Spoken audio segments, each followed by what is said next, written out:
Hello, everyone, and welcome back to the Showing Up to Your Life podcast. My name is Art Burns, and I'm going to be honest with you right here.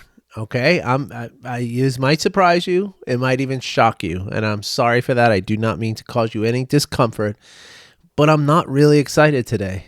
I know it sounds weird. I am enthusiastic, and I'm feeling, I have some kind of thing that's close to excitement, but the truth is that, I'm hungry. I'm tired. I didn't sleep very long last night. It's been a really busy day. I haven't had enough time to eat everything that I should eat. And emotionally, I'm not really as excited as I normally am. And so why am I telling you that here, right? Is it to bum you out? Of course it's not to bum you out. I would never do that. Never, ever, ever. And it's not to bum myself out either, right? It's not about that. It's about being honest, and it's about accepting the reality of what's happening right here, right now, right? And does that mean that I'm not going to record the podcast? Obviously, no. Does that mean that I shouldn't record the podcast? Absolutely not. But does it mean that I should fake it somehow? No, it doesn't mean that either. I think what it means is that there are times where we're just not what we expect to be. And there are times where we're not going to, things are not going to live up to whatever expectations that we had. And that right there is a key aspect to the work that we talk about here, right? Because if we only, if we only appreciate things that live up to our expectations, or if we only allow for those things that live up to our expectations to be the good things, right? That we judge as good, like this is a good podcast because I felt good doing it. You remember I talked about that the other day with a story about Jerry Garcia, right? Where he came off stage one night and he felt like it was a terrible show because of how he felt. But then he listened to the tape of the show the next day or something, and he realized that it was wonderful. Crackling with energy was the words he used, even though his energy felt very low. And so who am I to allow my own expectations to get in the way of life in general, right? My life, your life, everyone's life, right? And that's what we mean when we say acceptance, right? That accepting exactly what's happening as it's happening, no matter how that feels to us. Because again, as I started to say a minute ago, if we only allow for our expectation, if we only follow through, if we only engage in those things that meet with our expectations, and we judge everything else besides those as being bad or failure or not good in some way, well then what we're going to do is we're going to live a very frustrated life, and we're not going to feel that much happiness. Right. But remember, yesterday we talked about how happiness is really about, yes, it's about the positive emotions versus the negative emotions, not good and bad, but positive, negative. That is a key part of it, right? But the other part is in a more life scale, it maybe, I think it still applies on a minute scale of moment to moment, right? But we talked about yesterday how it's about, happiness is determined by the ability that you have to feel that you are on pace with the goals that you have, right? And that your life has some sense of meaning to it, right? So what that means, right? That, those goals are also, that's another word for expectation, right? Like I expect to be in this place at this time, right? By the time I'm 40 years old, I expect to have these many kids and this job and that thing and all that, right? And so as we go on, right, when we're 38 years old and we realize we don't have even one kid and we're supposed to have 4 kids by the time we're 40, well, then we know that that's not going to work, right? So now happiness comes from the ability to readjust those goals, readjust those expectations. And in doing so, it doesn't mean that we're settling for less, right? It means that we're readjusting our expectations. And when we do that and we readjust our expectations to something that is much more attainable, well, now we can feel happy. Right? Because if we don't do that and we realize, here I am, 38 years old, I'm supposed to have 4 kids in 2 years, which is physically impossible, right? Unless I start, some sort of polygamy kind of thing, right? It's impossible. And if you're a woman, obviously it's not even possible at all, right? But the point is, though, that if I'm sitting here at 38 years old and I'm thinking like, oh my gosh, I'm not going to have four kids by the time I'm 40, therefore it's all screwed up, right? Well, what you've done now is you've sabotaged your own happiness, right? And so the same principle exists on a moment-to-moment basis. I know I was questioning that a little bit as I'm thinking it through, though. It's very valid, right? So I have this, I had this expectation that I was going to record this podcast before my last meeting, right? Which would have been about an hour and a half ago, right? And I wanted to, and I was all set up to do it, but you know what? Something came up.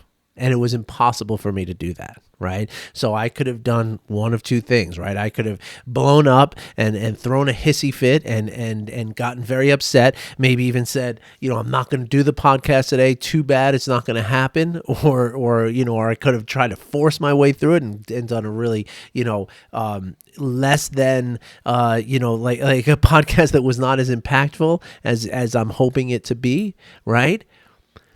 Or I could just accept what happened and realize that I can't do the podcast right now. I can address those things that got in the way, and I can do that with firmness and assertion, but without anger, right? And if I do that, because if I engage in the clinging and the aversion that has to do with not being able to record that podcast, right? If I'm aversive towards that fact that I didn't get to do the podcast when I wanted to do it, darn it, and I let that anger come in, well, then what I'm doing is I'm creating much more suffering, and I'm creating many more problems and many more complications. And so therefore I am sabotaging my own happiness in that moment. And so if I want to continue to be happy, I can continue to be happy and still not have my expectations met. That's okay.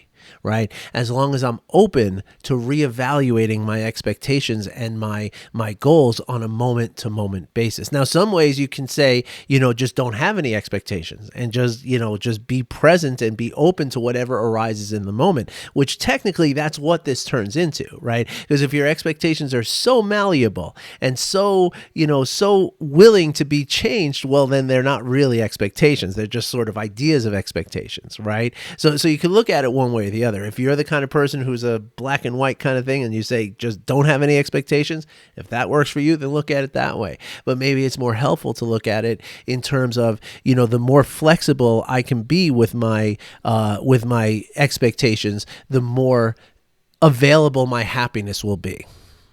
Either way you want to look at it, that's the truth. Right. And so, one of the things that we talk about a lot here in this podcast and what was on the ticket for today is how much these things are habitual. Right. That this idea of, the expectations themselves. Right. They become very habitual. Right. Or not the expectations become habitual, but how much we attach ourselves to those expectations.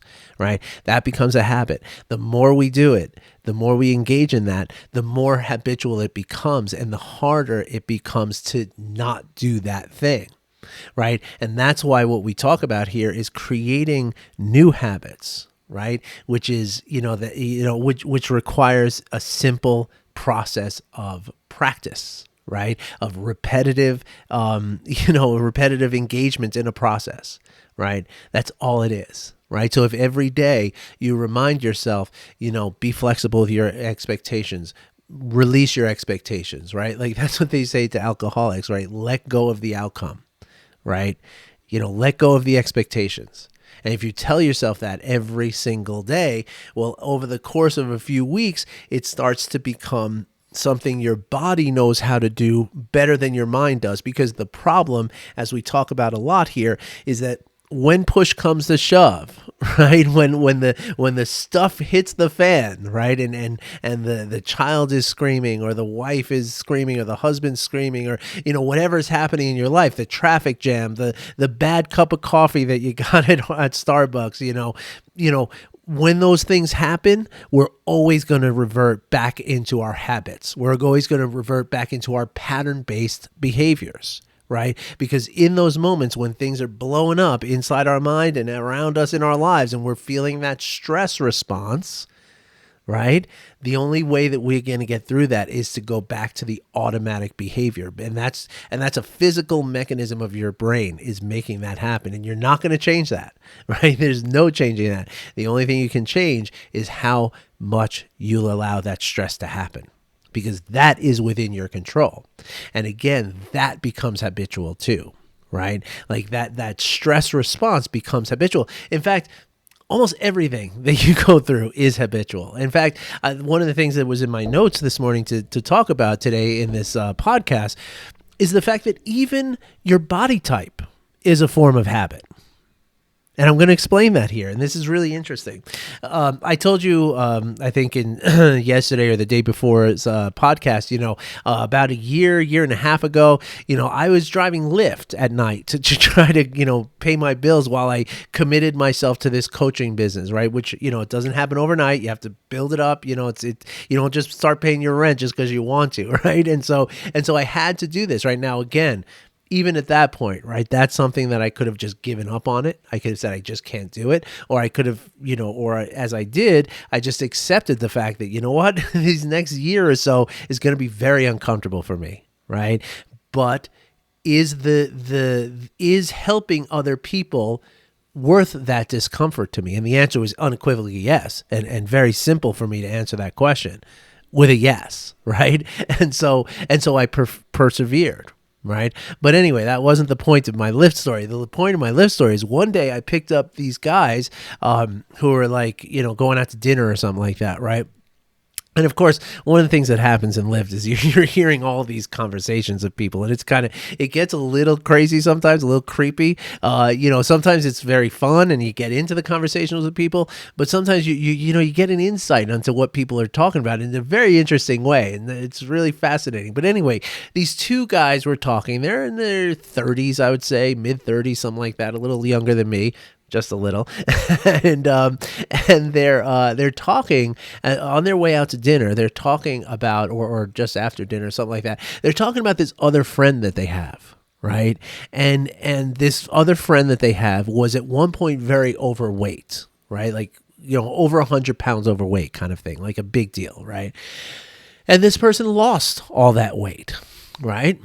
And so one of the people in the back seat of my car that night said something really interesting. He said about this friend of his who had lost all this weight at one point in his life. It sounded like it'd been like a couple of years ago. I didn't really get that detail. And that's the one thing, like, you can't just butt into people's conversations and, say like, well, hey, can I get the details of that? Let me write this down. That's a little weird, right? So I take what I can get, right? But it sounded like it had happened a couple of years ago, right? And the thing that one of the guys said would really hit home for me is that he talked about this person who had lost all this weight, right? And said that now this person, I don't remember exactly the words that he used, and I wish I could because it was really it was spot on, right? But what he said was something to the effect of, yeah, Joe, he can just, go, go a little crazy with food for like a weekend and he'll put on like 30 pounds. It's intense. Like, I can't understand it, the guy said. Like, it's amazing how fast this guy can put on weight, unlike you and me. Because even that, right, even your metabolism, even your, the way that your body processes food, that is part of your habitual, automatic, pattern-based behavior. And it's amazing. And the reason why this rang so true with me is because I also, many years ago, 7 years ago now, I lost 100 pounds, a little more than 100 pounds, in fact. And if I'm very, very careful, I keep the weight off.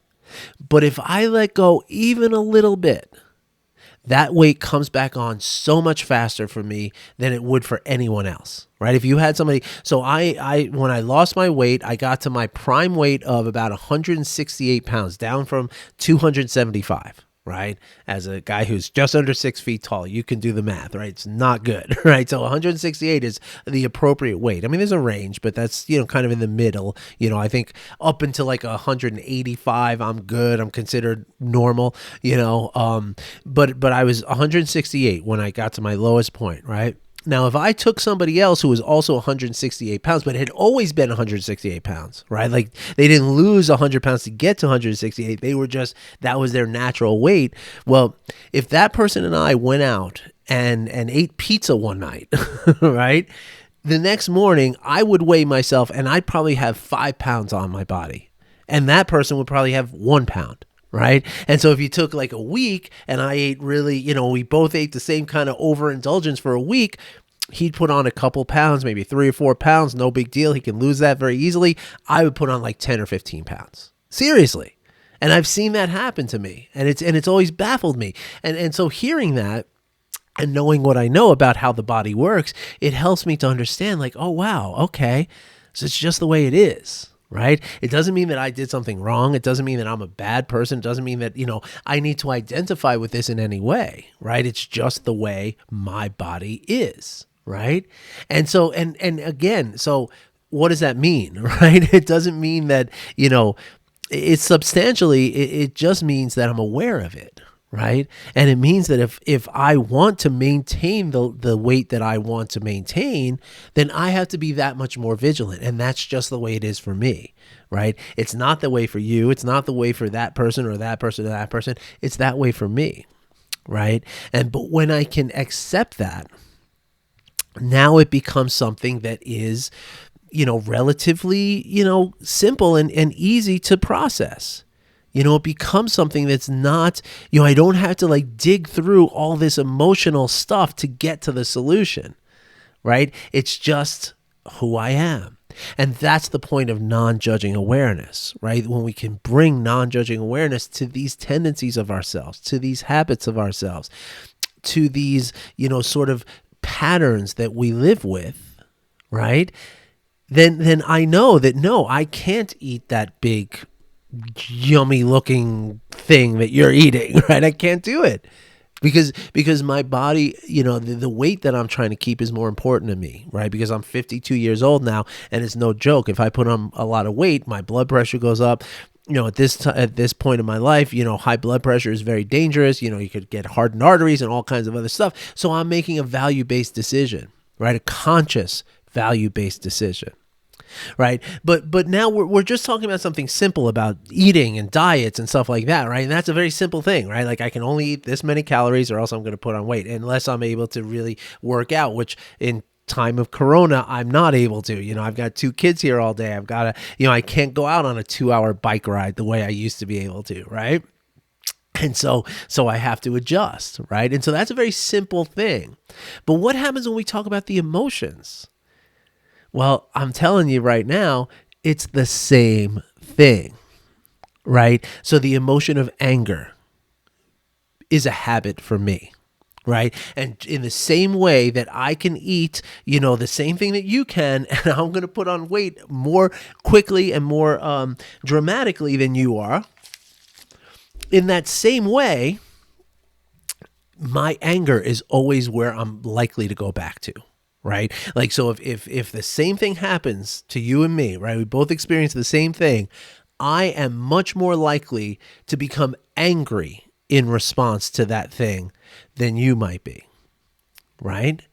And so what does that mean? Right? Like, again, it comes back to the same exact principle. If I can bring non-judging awareness to the reality that I am likely to get angry, right? Well, now I can work with that. Right? I can, in this awareness, I can sense, okay, here's anger coming, or I can cognitively sense like, okay, this situation, right? This person's doing this thing to me. It's likely going to make me angry.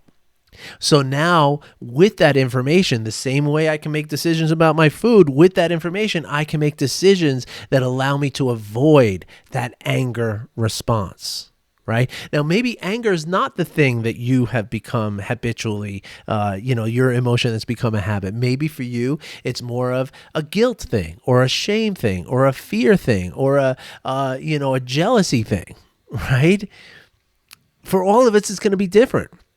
Right? I mean, maybe it is anger for you, right? And that's okay, right? But whatever it is, it's the same concept, right? Because the more awareness we develop of how we respond to things, the more control we gain over that thing, right? And again, that's when it becomes, when we talk about emotional intelligence, which is exactly what we're talking about here, right?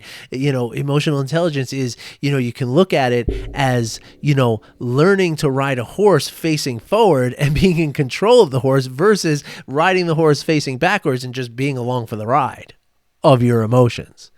Right. And so that is the key to all of this is awareness, right? Is awareness of not only when you're feeling the emotions, but also awareness of those triggers that you are likely to succumb to, right? And then you can make conscious decisions to avoid some of those triggers when you need to allow the triggers to come in sometimes and try to regulate the anger. But again, it's all about seeing it. But the one thing that I like to tell everybody, and I've told you all this here before, is that, when you're in that point of shaking rage, right, and in anger, when you're in that point of shaking rage, nobody is regulating that. Right? That's impossible. You literally cannot regulate that. There's no technique that you can just come down from that very quickly. It's going to take a good 20 minutes of really working on it, right? And that's why a lot of people find themselves in an angry place or a shameful place or a jealous place or whatever for days and days and days and days. Right? Because it's really hard to regulate once it gets to that point. So the answer then is to recognize it when it's something much smaller. Right? When we can see it, when it's this little itty bitty thing, then it becomes like, again, swatting it away like a mosquito, right? Like it's very, very simple to regulate something that's very small, where it's impossible to regulate something that's very big. So the trick, the whole point is at that, what we're talking about here, right? The whole point is about awareness, right? The whole key to this is about awareness, because the more awareness I have of how my body processes food, of how my body processes the emotion of anger, of what causes my anger, of how, my sleep, what my body feels like when I get enough sleep and versus I don't, how my body reacts to caffeine or to alcohol or to cigarettes or whatever it is, right? The more information I have about that, the more I am able to then adjust my expectations and maintain my happiness. Because when I'm happy, I'm in homeostasis. Right? I can't be happy and be in a stress response at the same time. It simply doesn't work like that. Right? So therefore I know that if I keep myself out of stress, then I'm automatically basically happy. And I can cultivate that happiness on a higher and higher level, but I can only do that if I am not embroiled in the emotional reactivity that leads to the stress response in my body. Whew. So now I'm excited. Now I'm excited again. You see, I just have to get started and I feel great. If you had asked me a half hour ago or, 24 minutes ago, I would have said this podcast is going to be hard. I don't really feel it today. I don't really even want to do it kind of, but now I feel like I could talk another half hour. Too bad, but I have a client appointment, so I can spend another half hour talking right now. So I'm going to have to go get a little bite to eat before I really pass out. And I've got to meet with one of my amazing clients this afternoon who is doing so amazing. Like, I say she's amazing and she is, but she's also doing amazing things because the growth and the changes that I've seen, this gets me very excited no matter how I'm feeling. And I know that. And so that's why even when I'm feeling really bad, the last thing I'm going to do is cancel the podcast or cancel a client meeting because I know that these things are going to enrich me. So I'm asking you, I'm inviting you to do some of the practices that I talk about here so that you can develop this sense of awareness inside yourself, right? Or awareness of yourself, because that is the key to all of it. The awareness and the sort of transcending the judgment, right? Which is why we call it non-judging awareness. And I like to call it curious awareness, right? Because if I'm curious about it, I'm not judging things. All right, folks. Well, reminder again, tomorrow morning, 9 a.m. Mountain Time, which is 11 a.m. East Coast and 8 a.m. West Coast, and also 10 o'clock in the Central Zone, we're doing our Saturday sit. Okay, it's a guided meditation followed by about a 20-minute or so talk, followed by a 20-minute or so question and answer or discussion time. And you are cordially invited. It costs you nothing. You just have to show up. But in order to get the link, you got to register today. Okay, I don't think you might be able to register just before the thing tomorrow and still get the link, but you can't just like pop on and hit the link. You got to register first, okay, because that's the way it works. Now, if you don't want to register and you just want the link, then email me. I'll just send you the Zoom link. It's not about, capturing your email address or anything like that. It's just the way the system works, So I'm going to post the link to register in the and it's better if you register because then you're going to get reminders and you're going to get reminders of the other programs that we're putting out, which is Wednesday night too. We're also planning on a third one every week, and we've got a lot of different things coming up. We're talking about maybe a 5 to 6 week beginner mindfulness course. So there's lots of great stuff that's going to come up. So registering for this is going to be helpful to you. Okay, so I'm going to put that link in there along with the other links. The link from my my Patreon and all that. It'll be in the comments, the description of this video and podcast. All right. I wish you all well. If you have any questions or if you want to talk about anything or you want to know about some of the practices on a deeper level, just send me I'm going to put that link also that you can book a call with me. Okay. This is great because I've had like 3 of these calls booked in the last week and I love it. I love opening my phone or my computer and just seeing like, wow, somebody's here. I got to talk to them tomorrow. This is amazing. So I'm going to put that link in there as well. All right, everybody. Thanks for listening. Thanks for watching. I hope you have a great day and I wish you well. Take care.